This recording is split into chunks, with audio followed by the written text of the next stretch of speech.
And here is the keyboard, or excuse me, the staff version.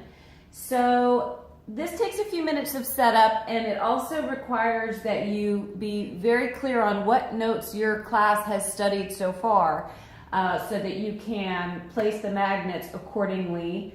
I have two different, my staves ended up being a little bit different in size, so I have smaller magnets for my treble staff and larger magnets for my bass staff. But each one has a note marked.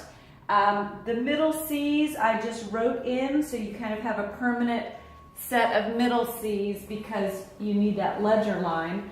But once again, students, if they're only rolling, if they've only learned C, D, and E on the staff, then you can just use the single C, D, and E die, and you just have repeated C's, D's, and E's up there. If they've learned more, then you can hopefully use both die and do the entire staff.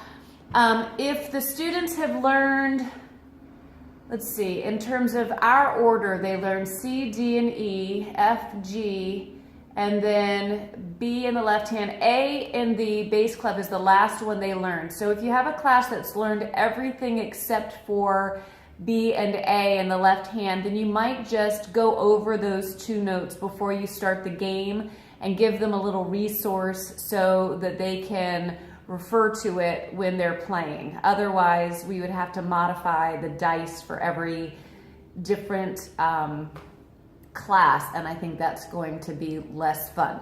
So again, just go over the notes that your class hasn't covered officially. Give them a resource to refer to, and then you can use both dice for the game. And I think, yep, and once again, if they roll a G, they find a G, cover it. If they roll a B, they find a B, cover it. And once all of the circles or all of the staves are covered, then that team wins.